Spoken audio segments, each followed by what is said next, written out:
This is Tom Fox back with another episode of Business Integrity Innovations.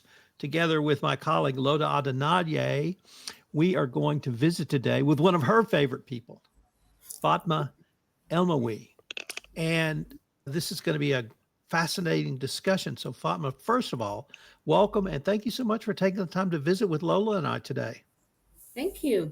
Glad to be here. So, Fatma, could you tell our audience a little bit about your professional background leading to your founding of the Milestones Resource Solutions? Okay, very checkered. I started off, I don't know if Lola knows this, I started with the government, then went into airlines. I've worked for three different airlines. I actually, amongst the people who set up Emirates Airline in East Africa and Qatar Airways in East Africa as well. And then I decided I was going to find a school, create a school, make a school, start a school. And when I went, and Lola, you're going to laugh, I actually wanted to start a school of mechanics. I couldn't do that because I wasn't getting enough trainers. So when I was thinking what next to do, a colleague of mine wanted to train Kenya Airways. She heard that I'd left my job, so she came, asked me, and yeah, I gave them my CV and we got the job and we trained Kenya Airways for 2 years and I never looked back from training. After I did that, I got the bug of training, and that's when I found Milestones Resource Solutions, a training company. So, what is the primary focus at Milestones, or what type of training, I guess would be the better way to put it? Originally, to be honest with you, I used to do a lot of sales, customer service, that kind of stuff. And then I got contracted by World Bank. So we were training in every country and we were training SMEs and companies how they could grow, basically. Look at their ecosystems, diagnose the companies and how they're able to grow. But many a times when I was training, I would get somebody at the end of the training coming back telling me, Madam, you trained us about marketing, because I used to do a lot of marketing. You trained us about customer service. You trained us about how we can elevate our businesses. But you know what? We have to pay. We have to pay to get a license. We have to pay to even get a contract. And if you don't pay to get a contract, you don't get the business. And if I don't get the business, my children don't eat.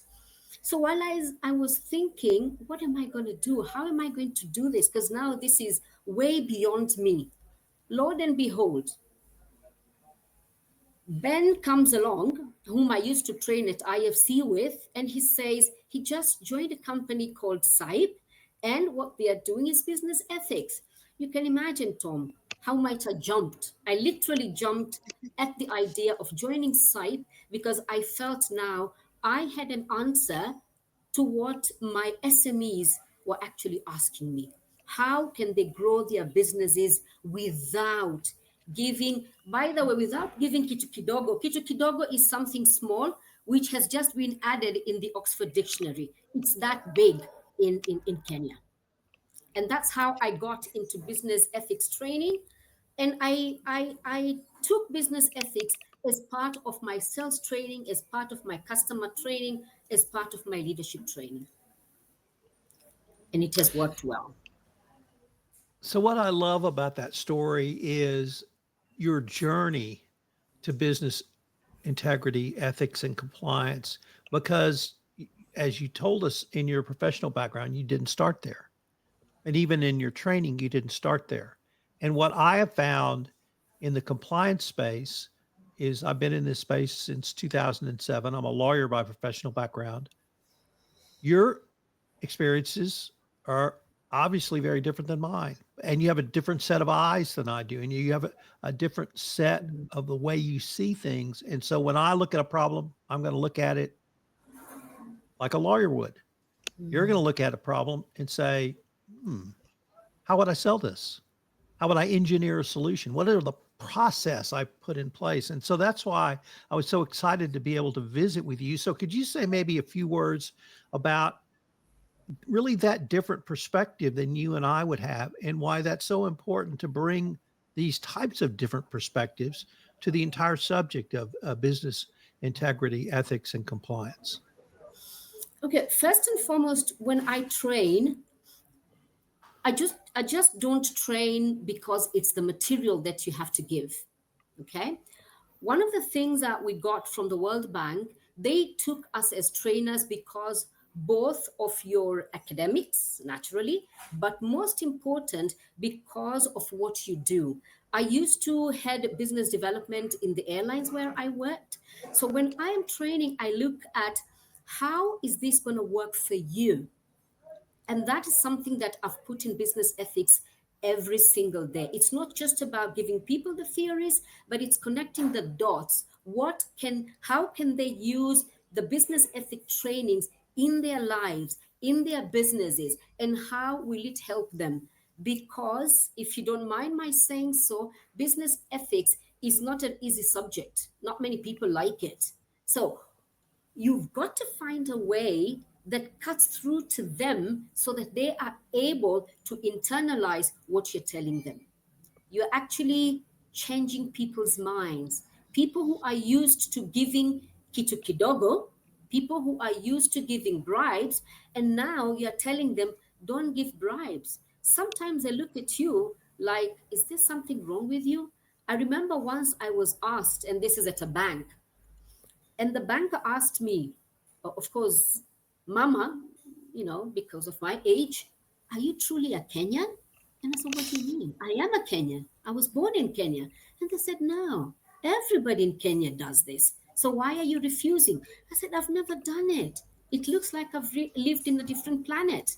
So this is what we inculcate in training. How would people use the ethos, what business ethics is all about, the curricula? Make it simple, make it easy, make it doable, and make it adaptable to their lives. So, Lola, let me pitch this over to you.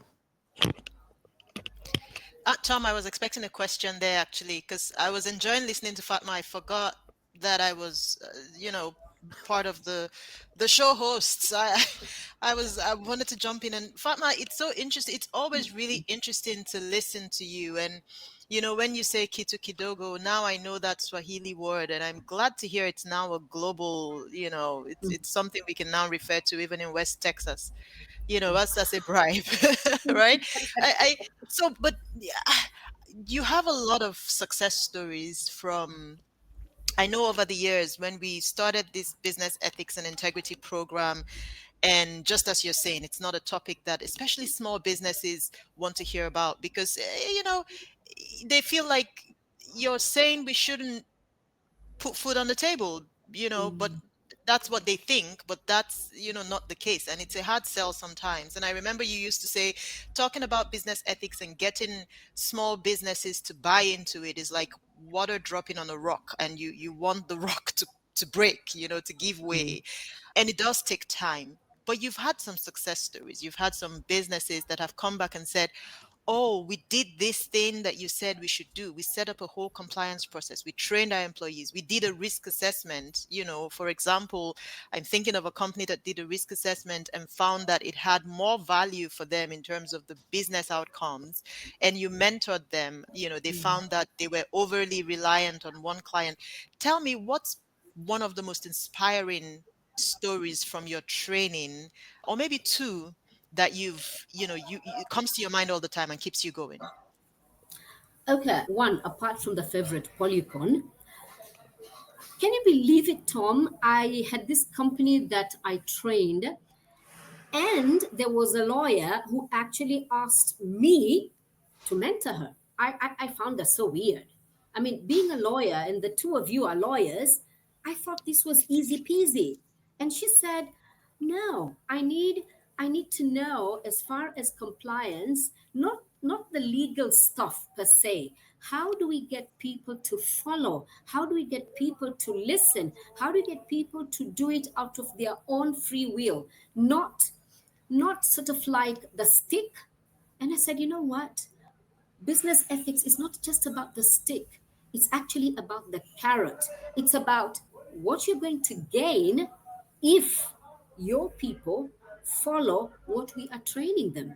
And we trained them. Lola, I cannot remember the name, but they attended the Africa Business Ethics Conference in 2019, and then 2020 we went and we trained them. And for me to go and train ethics to a lawyer, I thought that was really something. I mean, tap tap, I thought that was great. You know how it's said that ethics continues or starts where law stops, right? So just doing the barest minimum, complying with the law is the barest minimum. And when we started this program, I don't know that the Bribery Act had been passed. You started off, doing a training and focus group to see if business ethics would gain traction with SIBE, but the Mhm, Bribery Act hadn't been passed at that time. mhm, And here mhm, you were mhm, asking mhm. companies to come to set up compliance programs that wasn't a requirement by the law at the time. So I can totally relate to that. Okay, so Fatma, I do want you to pivot a little bit and talk a bit more about your experience as a trainer. You have a business yourself. Milestone Resource is a small to mid-sized business operating in Kenya. You mentor quite a number of businesses. You sit on the board, I believe, still of the National Chamber of Commerce in Kenya. And so you see all these ethical dilemmas firsthand that businesses face. And sometimes the commitment to ethics and integrity at the top is hardly as strong as the commitment, the vibe in the middle, we say. Tell us a bit about your experience helping companies transform their culture and ensuring that employees, as committed to business ethics and integrity as the leadership of those companies, and also dilemmas on the board as well, where there are some board members that are as committed and others are not. How do you build consensus? How have you helped businesses? I also know that you chair the ethics committee on the board of the chamber as well. What are some of the takeaways for you or for us and the listener about how to galvanize ethical commitment across the board in an organization? Let me start, Lola. We did, that is SIPE did, the corruption mapping report, and we found out that 80% of the people that are affected by corruption is actually the smaller guys. The bigger guys gain by corruption. It affects the smaller guys. So the big guys, because they gain, most of them give lip service. They will tell you, I have a compliance department, I have this, I have that, and it ends there. When you go to train them, it's only a tick box. It doesn't make a change. Now, the change is looking after the SMEs, talking to them and telling them if you did, you actually have to show them, don't just train them. If you did this and you put this policy and you did that and you walk with them, don't just train, explain it to them, work with them. You will find that they actually do it. I mean, you know that we did this at Auto Village, and when they were bidding for FAO, okay, the food program, the World Food Program, the first thing they looked at, and they were quite happy because they had their policies, they had their integrity, they had all the things, and they actually got the contract. So we use that to tell other SMEs, and it has worked well. At the beginning, there's a lot of resistance. Now, you as a trainer, and I want to tell Tom this, you as a trainer, you've got to be very patient. Don't just push it to them, explain it to them, sort of like you are changing people's mindsets. And when they see they will actually gain, they do it. Another example I'll give before I come to the board, we trained the small companies in Nairobi. There are many, and I'm sure even in Nigeria they're there, small, one person, two people kind of a thing. Would you believe it, these people pay every single day between 200 to 1,000 shillings per day to the askaris, so that they cannot be, their businesses will open. Now, if you do 1,000 shillings, 365 days, that's a lot of money. So when I told them, why do you go through all this? All you have to do is to pay Kenya shillings 5,000.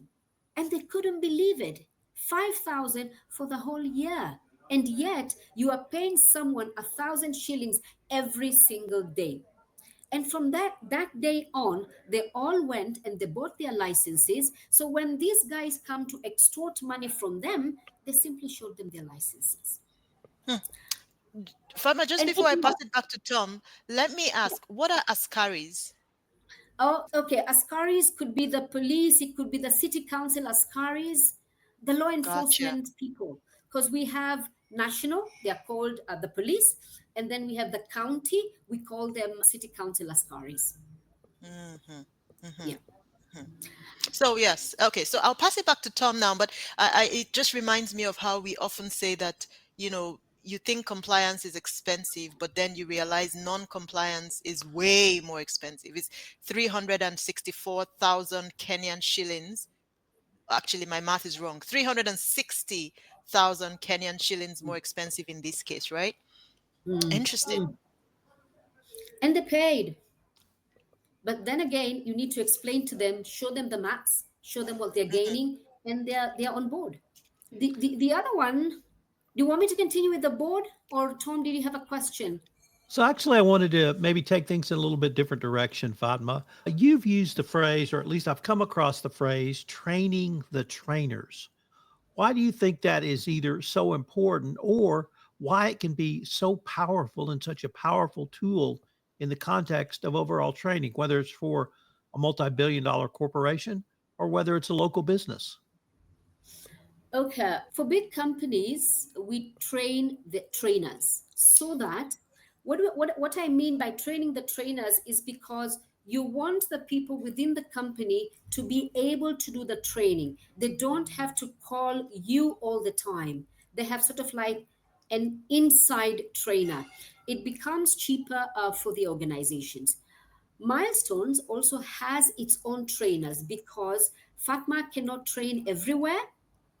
Now, when a company comes and they need to be trained, then I'm able to send people who are trainers just like me to go and train that organization. So we train people to become trainers. So, in training the trainers, it seems like, well, I call myself the compliance evangelist because I think the good news is compliance. And in ancient Greek, an evangelist was the one who brought the good news. It almost sounds like the trainers, by training the trainers, you are creating a cadre of evangelists who can go out and train others and create additional trainers. So I certainly applaud that. I'd like to turn now to leadership, the role of leadership, and the role of leadership in change and change management. Could you give us your thoughts on why leadership is so critical and maybe some of the strategies leaders could think through around embedding business integrity, doing business ethically and in compliance into their businesses? Okay. Leaders, number one, are the vision holders. They are the people who actually direct the organization. So, first and foremost, before you even get to the organization, it's the leader himself or herself that has to embed, that has to accept ethics as part of their values. And I talk about ethics here because it's not just a matter of compliance, because compliance, it means that I only have to follow because I don't want to get caught. But ethics is more in you. It's what you believe, it's what you do. And as a leader, like I mentioned earlier, we did go to some organizations and the leaders were not convinced at all. The reason is they were giving us lip service. It was not convincing for them. They did not believe it. So, leaders being the vision holder, if you walk the talk yourself, if you are ethical yourself, it becomes easier now to translate that and we train your people. And by the way, training is not enough. You have to train them, you have to mentor them, and you have to walk the talk with them. And of course, then compliance comes in in terms of the processes, in terms of the procedures for an organization to become an ethical organization. You have used the term mind engineering. Could you talk to us a little bit about what that means and how a leader can use that in the context of developing businesses to operate more with integrity? Okay, you see, mindset engineering is about thinking differently. Okay, it's about doing things differently. The way we are so used, and most parts of Africa, let me say it, we are so used to, I cannot get a service until I give something. I cannot I cannot sort of like serve a client well until I get something like a tip. But when you ask for it, it's no longer a tip. Okay? It becomes kitu kidogo. Now, mindset engineering is to erase that and to tell people there's a better way of working. There's a better way. If the company makes more money, you as a staff will actually get more. And for you to be able to do that, we need to inculcate ethics in the way we work.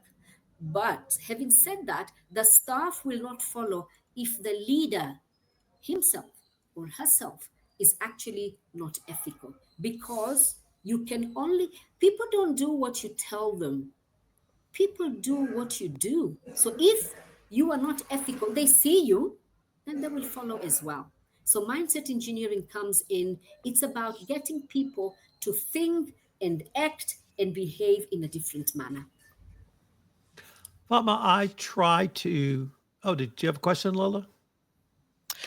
Not a question. I see we're close to time, and I wanted to add something interesting to what Fatma said that we've learned from a lot of Fatma's work with these businesses, which is in addition to leading by example, it's also giving practical advice.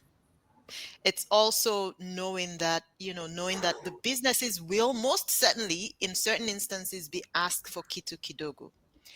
And if we just say, do not give it, sometimes that's not realistic. But if we say, okay, hold on a second, what is a more realistic response to kidogo? And we did some work in Tanzania, and I remember speaking with Fatma as the one person focus group to say, look, there's this business group that's saying they must be asked for kidogo, and there's no way around it. And to say just do not give it sounds like a waste of time, because they'll give it and they'll label it something else in their end of year reports. And so we came up with the 3 R's. And so this is taking us to practical solutions. And maybe this is a good place to, start to wind down. And we said, why don't we come up with the 3 R's for these businesses and say to them, look, if your employees are asked for kidogo, one, give them a practical response to use. And one of it could be, oh, I'm sorry, I don't have it. I have to call my finance. I have to call escalate. And the other one is you have to report. So if you do give kidogo, make sure you report it. So then by the end of the year, you can calculate how much kidogo you've given, and you see how much you're losing, and then it makes you take action. Maybe drives towards collective action, but it does make you take action. And then finally, which I've just described, is review. So report, record, and review through that sort of collective action mechanism. And in our case, it's through your chambers of commerce, most likely, or it's through, associations. And it worked quite well for small businesses in Tanzania at the time, because they used to be taxed to pay bribes to the tax authorities, and they were able to come together and insist that they pay one fee to the tax authorities every year. They have a license, and because now they're working together, they could no longer be extorted, because they had a the private sector alliance to report to if they were going to get extorted by the authorities that were the typical extortionists. And it'd be interesting to see how that continues to work in Tanzania. We haven't gone back there in a while, but this is it's an important learning point, I think. And Fatma, you described it very well about leading by example, but also knowing where to lend a helping hand to employees at the lower ranks in the organization. Okay. And you can even write them. I mean, in your processes and your procedures, you can write them what they can do and what they cannot do. Because sometimes, Tom, it's the clients that actually corrupt the employees. And we have seen that. Clients come in and they want to pay less. I don't need to pay tax on it. I don't need to pay value added tax on it. And they do it. So when you explain, first you lead by example, but you also have to show them how to do it. That is the processes, the procedures, the policies, and what they should say. If they don't want to pay tax, you have to tell them that, no, they have to be able to say no as well when a client tries to corrupt them. So, Fatma, unfortunately, we are near the end of our time for this episode. But before we leave, there's one other topic I wanted to bring up with you, the Africa Business Ethics Conference. Could you say a few words about that? Okay, actually, it started the first year when I started selling or trying companies to train them on business ethics. Most of the companies were saying, no, we are not corrupt. And that's how we moved from anti-corruption into business ethics. And it was very, very difficult. For 1 year, I put all my selling skills and nobody was buying. Then I told myself, you know what? We have to accept that we are corrupt. So we started the Africa Business Ethics Conference. Lola was here and a lot of people came. We spoke about it, and believe you me, from the conference we started getting more and more companies actually coming and say, please come and train my people, please come and train my people. We are in the 5th year now, and I'm so happy Lola assisted us. We held it in Nigeria. Last year we had it in Botswana, and this year it's coming back to Nairobi. So the advantage is that people come, people listen, people get convinced, and from there we get to go and train them. And then some of them, we are working with them now so that we can list them in the Ethics First platform. And Fatma, could you, if our listeners wanted any more information on any of the topics you've touched on, or to perhaps connect with you, what might be the best place for them to go or the best way for them to do so? Okay, we have a website, we are on LinkedIn, we are on Twitter and Facebook, but the best one is WhatsApp. Because wherever I am, I get access to it and I look at it many times in a day. So WhatsApp for me is great. I don't know if I can put my number now, but we'll put it in we'll the share show it. notes. Yeah, we'll Okay. share it in the show notes. So this has been fabulous. I can't tell you how excited I am about what you're doing, how much I've learned from you, and I hope we can continue this conversation. So on behalf of Lola and myself, thank you so much for visiting with us and our audience today. Thank you. And thank you for having me. Thank you, Thank you, Tom. Thank you, Fatma. Lola.